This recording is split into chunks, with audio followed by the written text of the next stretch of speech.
Hello जय हिंद नमस्कार दोस्तों, आप सभी का स्वागत है आपके अपने YouTube channel online GK free classes में।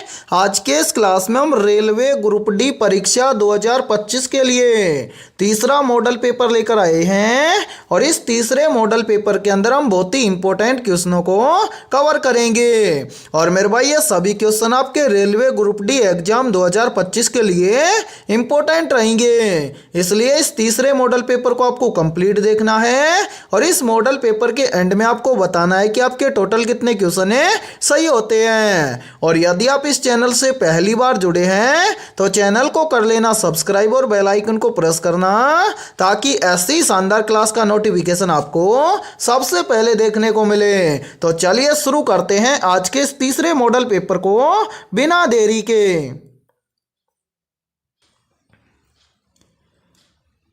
पहला प्रश्न है आप सभी के सामने, निम्नलिखित में से कौन सा एस आकार का महासागर है? ऑप्शन ए प्रशांत महासागर है, ऑप्शन बी है अटलांटिक महासागर है, ऑप्शन सी है हिंद महासागर है और ऑप्शन डी है आर्टिक महासागर है। तो यहाँ पर देखिए इन चारों में से करेक्ट आंसर हो जाएगा सभी का ऑप्शन है बी, यानी कि इन सभी में से जो अटलांटिक महासागर है ये एस आकार का महासागर है। तो पहले प्रश्न के अंदर करेक्ट आंसर हो जाएगा सभी का ऑप्शन है बी। तो चलिए फिर अगला प्रश्न देखते हैं।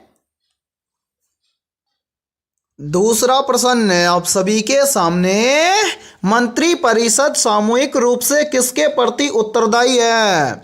ऑप्शन ए राष्ट्रपति के प्रति, ऑप्शन बी है प्रधानमंत्री के प्रति, ऑप्शन सी है लोकसभा के प्रति और ऑप्शन डी है राज्यसभा के प्रति। तो यहाँ पर देखिए इन चारों में से करेक्ट आंसर हो जाएगा सभी का ऑप्शन है सी, यानी कि मंत्री परिषद सामूहिक रूप से लोकसभा के प्रति उत्तरदायी है। तो दूसरे प्रश्न के अंदर करेक्ट आंसर हो जाएगा सभी का ऑप्शन है सी। और मेरे भाई यहाँ पर देखिए एक प्रश्न का आंसर सभी को कमेंट सेक्शन के अंदर कमेंट करके बताना है कि लोकसभा के सदस्यों का कार्यकाल कितने वर्षों का होता है। और दूसरे प्रश्न के अंदर करेक्ट आंसर हो जाएगा सभी का ऑप्शन है सी। तो चलिए फिर अगला प्रश्न देखते हैं। तीसरा प्रश्न है आप सभी के सामने, स्वतंत्र भारत के प्रथम गवर्नर जनरल कौन थे? या फिर देखिए इसी प्रश्न को एग्जाम के अंदर घुमाकर ऐसे भी पूछा जाता है कि स्वतंत्र भारत के पहले भारतीय गवर्नर जनरल कौन थे? तो यहाँ पर देखिए इन चारों में से करेक्ट आंसर हो जाएगा सभी का ऑप्शन है बी, यानी कि स्वतंत्र भारत के पहले भारतीय गवर्नर जनरल थे सी गोपालाचारी। तो तीसरे प्रश्न के अंदर करेक्ट आंसर हो जाएगा सभी का ऑप्शन है बी। और मेरे भाई यहाँ पर देखिए यदि ये क्लास आपको पसंद आ रही है तो जल्दी से एक बार इस क्लास को लाइक कर दीजिए, और यदि आप इस चैनल से पहली बार जुड़े हैं तो चैनल को कर लीजिए सब्सक्राइब और बेल आइकन को प्रेस करना, ताकि ऐसी शानदार क्लास का नोटिफिकेशन आपको सबसे पहले देखने को मिले। और यहाँ पर देखिए आप सभी के लिए बहुत ही इंपॉर्टेंट सूचना है, यदि आप पहली बार के अंदर रेलवे ग्रुप डी एग्जाम 2025 को क्रैक करना चाहते हैं तो हमने आपके रेलवे ग्रुप डी एग्जाम 2025 के लिए GK, GS, mathematics, science, current affairs और रीजनिंग के लगभग 21,000 प्लस मोस्ट इंपोर्टेंट क्वेश्चनों का पीडीएफ सेट तैयार किया है। यदि आप ये 21,000 प्लस मोस्ट इंपोर्टेंट क्वेश्चनों का पीडीएफ सेट लेना चाहते हैं तो आप हमारी इस व्हाट्सएप नंबर पर कांटेक्ट करके ले सकते हैं। और मेरे भाई इस पीडीएफ सेट की प्राइस हमने रखी है मात्र और मात्र 51 रुपए, यानी कि 51 रुपए की फीस के अंदर आपको ऑल सब्जेक्ट के ऊपर टॉपिक वाइज लगभग 21,000 प्लस मोस्ट इंपोर्टेंट क्वेश्चनों का पीडीएफ सेट दिया जाएगा। और मैं आप सभी को यह गारंटी देता हूं, यदि आप रेलवे ग्रुप डी एग्जाम 2025 2025 से पहले यदि आप इन 21,000 प्लस क्वेश्चनों को अच्छे से तैयार कर लेते हो तो आप पहली बार के अंदर रेलवे ग्रुप डी एग्जाम 2025 को क्रैक कर जाओगे। और मेरे भाई इस 21,000 प्लस क्वेश्चनों के पीडीएफ सेट के अंदर यदि आपको किसी भी क्वेश्चन के अंदर कोई भी डाउट हो तो आप उस क्वेश्चन का स्क्रीनशॉट लेके हमारे व्हाट्सएप नंबर पर शेयर कर देना, उस क्वेश्चन का सॉल्यूशन आपको मिल जाएगा। तो मेरे भाई जल्दी से जाइए और इस व्हाट्सएप नंबर पर आप कांटेक्ट करके इस पीडीएफ सेट को ले लीजिए और रेलवे ग्रुप डी एग्जाम 2025 से पहले अपनी तैयारी को मजबूत बना लीजिए। ठीक है, तो चलिए फिर अगला प्रश्न देखते हैं।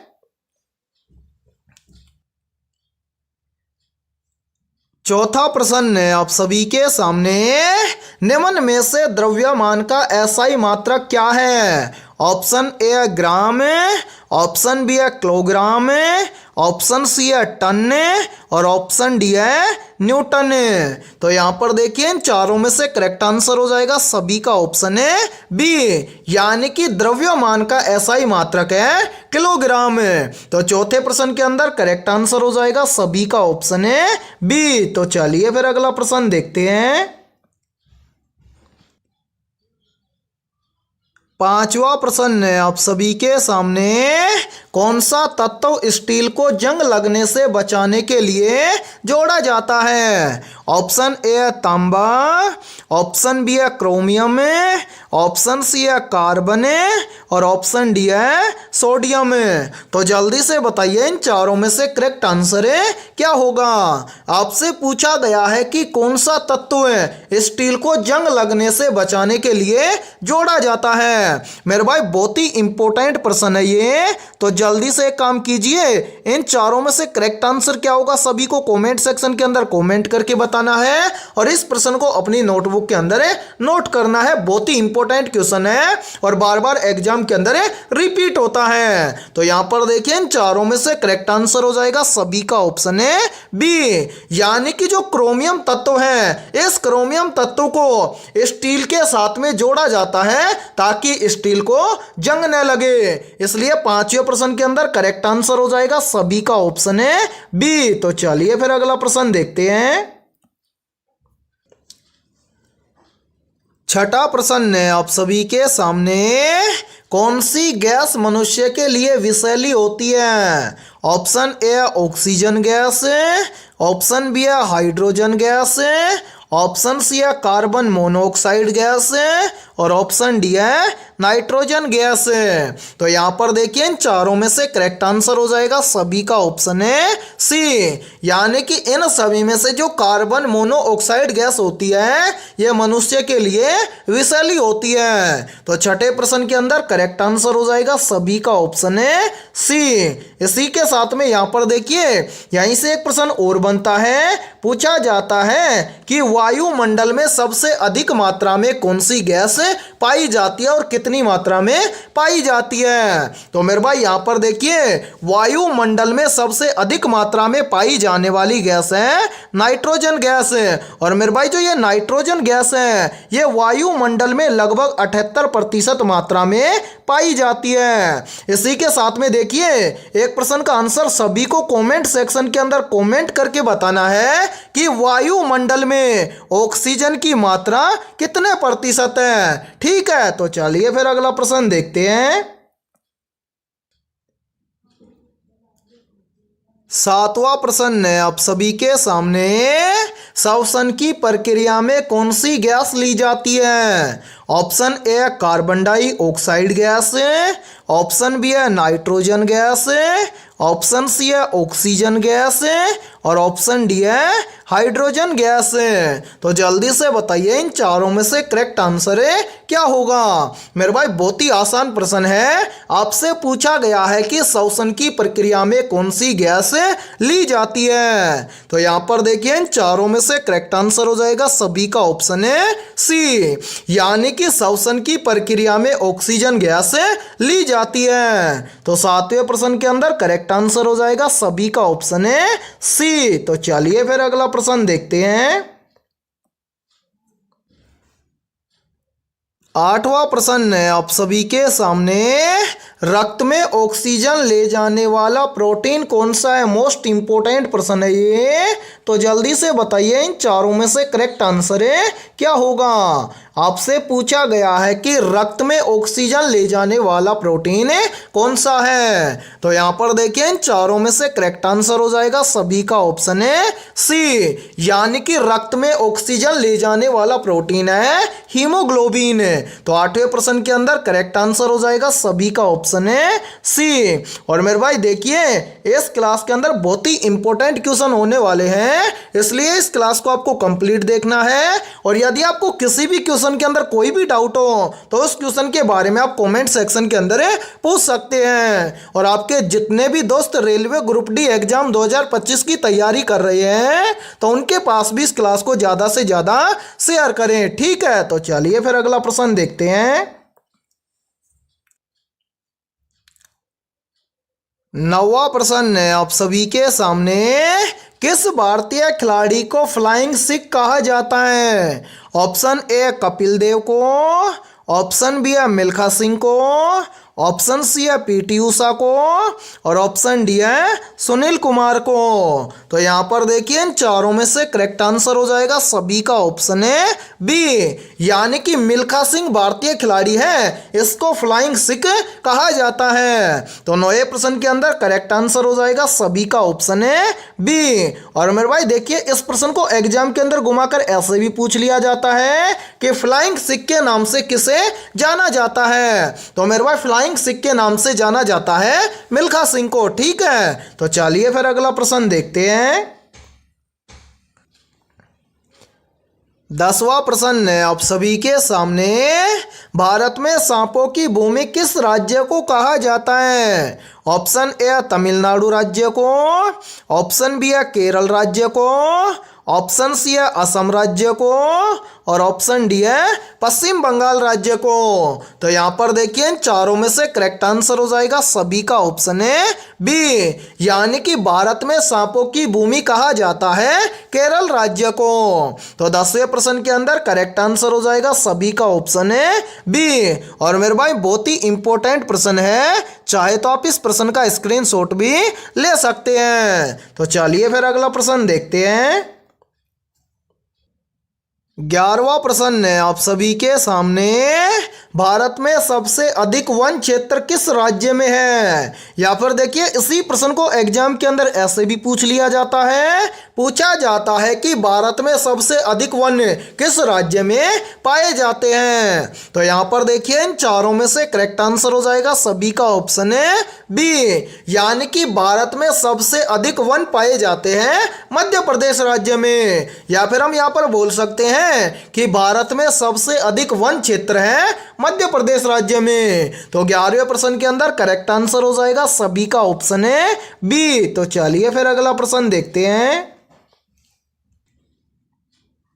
12वां प्रश्न है आप सभी के सामने, शरीर में रक्त संचार की खोज किसने की थी? ऑप्शन ए वैज्ञानिक लुईस पाश्चर ने, ऑप्शन बी है वैज्ञानिक विलियम हार्वे ने, ऑप्शन सी है वैज्ञानिक गैलीलियो ने, और ऑप्शन डी है वैज्ञानिक न्यूटन ने। तो यहाँ पर देखिए इन चारों में से करेक्ट आंसर हो जाएगा सभी का ऑप्शन है बी, यानी कि शरीर में रक्त संचार की खोज की थी वैज्ञानिक विलियम हार्वे ने। तो 12वें प्रश्न के अंदर करेक्ट आंसर हो जाएगा सभी का ऑप्शन है बी। तो चलिए फिर अगला प्रश्न देखते हैं।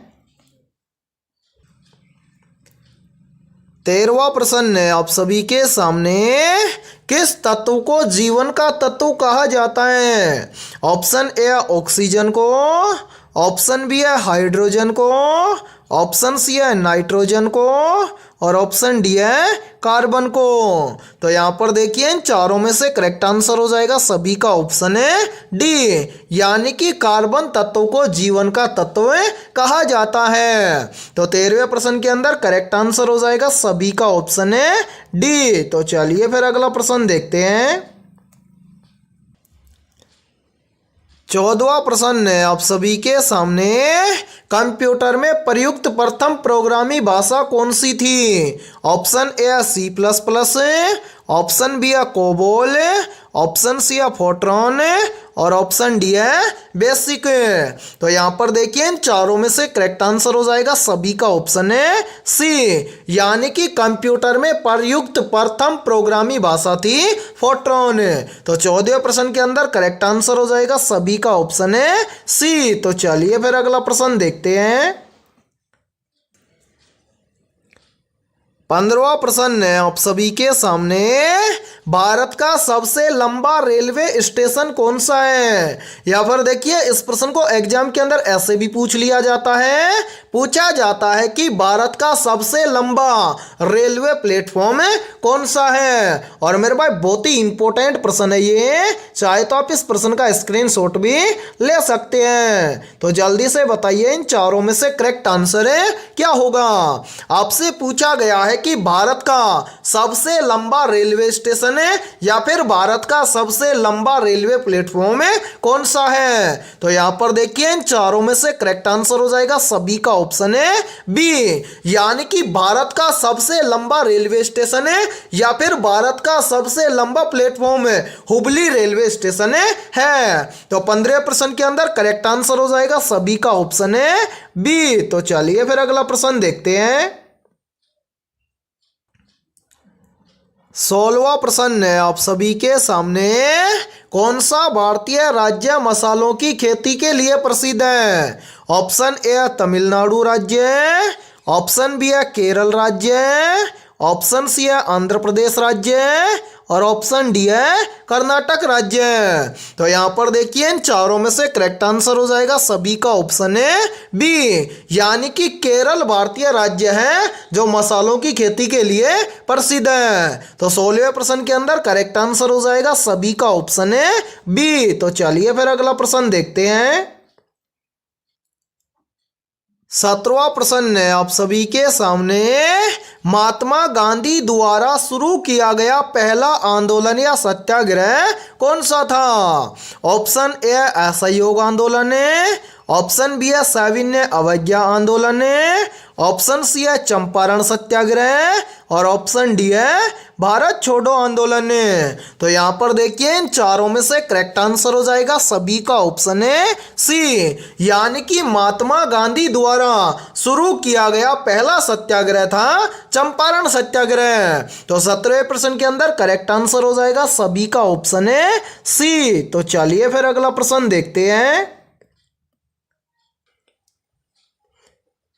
18वां प्रश्न है आप सभी के सामने, ध्वनि की तीव्रता को मापने की इकाई क्या है। या फिर देखिए इसी प्रश्न को एग्जाम के अंदर ऐसे भी पूछ लिया जाता है, पूछा जाता है कि ध्वनि की तीव्रता को किस इकाई में मापा जाता है। तो यहां पर देखिए इन चारों में से करेक्ट आंसर हो जाएगा सभी का ऑप्शन है बी, यानी कि ध्वनि की तीव्रता को मापा जाता है डेसिबल में। तो 18वें प्रश्न के अंदर करेक्ट आंसर हो जाएगा सभी का ऑप्शन है बी। और मेरे भाई इंपॉर्टेंट प्रश्न है ये, चाहे तो आप इस प्रश्न का स्क्रीनशॉट भी ले सकते हैं। और देखिए आपके रेलवे ग्रुप डी एग्जाम के अंदर है इकाई और मात्रक इन दोनों टॉपिक से लगभग 2 से 3 क्वेश्चन पूछे जाएंगे। तो इस टाइप के प्रश्न को आप जरूर नोट किया करें, ठीक है। और देखिए आप सभी यदि पहली बार के अंदर रेलवे ग्रुप डी एग्जाम 2025 को क्रैक करना चाहते हैं तो हमने आपके रेलवे ग्रुप डी एग्जाम 2025 के लिए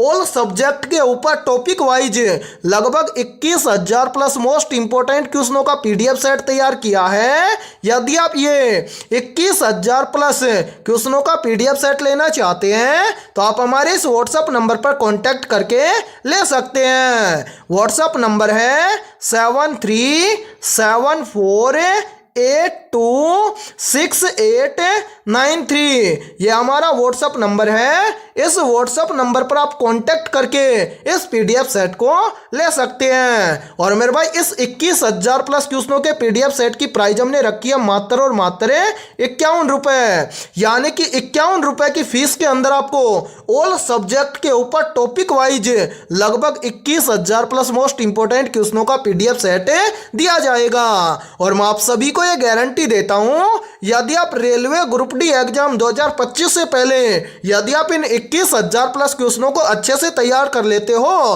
तो आप पहली बार के अंदर रेलवे ग्रुप डी एग्जाम 2025 को क्रैक कर जाओगे। तो जल्दी से जाइए और इस व्हाट्सएप नंबर पर आप कांटेक्ट करके इस पीडीएफ सेट को ले लीजिए और एग्जाम से पहले अपनी तैयारी को मजबूत बना लीजिए। ठीक है, तो चलिए फिर अगला प्रश्न देखते हैं। 19वां प्रश्न है आप सभी के सामने, भारत में सबसे अधिक चावल उत्पादन किस राज्य में होता है? ऑप्शन ए पंजाब राज्य में, ऑप्शन बी है उत्तर प्रदेश राज्य में, ऑप्शन सी है पश्चिम बंगाल राज्य में और ऑप्शन डी है आंध्र प्रदेश राज्य में। तो जल्दी से बताइए इन चारों में से करेक्ट आंसर क्या होगा। आपसे पूछा गया है कि भारत में सबसे अधिक चावल उत्पादन किस राज्य में होता है। तो यहाँ पर देखिए इन चारों में से करेक्ट आंसर हो जाएगा सभी का ऑप्शन है सी, यानी कि भारत में सबसे अधिक चावल उत्पादन होता है पश्चिम बंगाल राज्य में। तो 19वें प्रश्न के अंदर करेक्ट आंसर हो जाएगा सभी का ऑप्शन है सी। तो चलिए फिर अगला प्रश्न देखते हैं। 20वां प्रश्न है आप सभी के सामने, लोकसभा में अधिकतम सदस्यों की संख्या कितनी हो सकती है? ऑप्शन ए 500, ऑप्शन बी है 520, ऑप्शन सी है 545 और ऑप्शन डी है 552। तो यहाँ पर देखिए इन चारों में से करेक्ट आंसर हो जाएगा सभी का ऑप्शन है डी, यानी कि लोकसभा में अधिकतम सदस्यों की संख्या हो सकती है 552। तो 20वें प्रश्न के अंदर करेक्ट आंसर हो जाएगा सभी का ऑप्शन है डी। और मेरे भाई यहाँ पर देखिए एक प्रश्न और बनता है यहीं से और काफी बार एग्जाम के अंदर पूछा भी जाता है। पूछा जाता है कि लोकसभा के सदस्यों का कार्यकाल कितने वर्षों का होता है? तो मेरे भाई याद रखना लोकसभा के सदस्यों का कार्यकाल होता है 5 वर्ष का। ठीक है, और भाई 20वें प्रश्न के अंदर करेक्ट आंसर हो जाएगा सभी का ऑप्शन है डी। तो आज की इस क्लास के अंदर इतना ही। यदि ये क्लास आपको पसंद आई है तो जल्दी से एक बार इस क्लास को लाइक कर दीजिए और यदि आप इस चैनल से पहली बार जुड़े हैं तो चैनल को कर लीजिए सब्सक्राइब और बेल आइकन को प्रेस करना, ताकि ऐसी ही शानदार क्लास का नोटिफिकेशन आपको सबसे पहले देखने को मिले। और आज की इस क्लास के अंदर हमने 20 बहुत ही इंपॉर्टेंट क्वेश्चन करवाए हैं। तो इन 20 में से आपके कितने क्वेश्चन सही हुए हैं सभी को कमेंट सेक्शन के अंदर कमेंट करके बताना है। और जिन भी अभ्यर्थियों के इन 20 क्वेश्चनों में से लगभग 18 प्लस क्वेश्चन सही हुए हैं तो समझना उनकी तैयारी बेहतर है। तो फिर मिलते हैं ऐसे बेहतरीन क्वेश्चनों के साथ सुबह 7 बजे।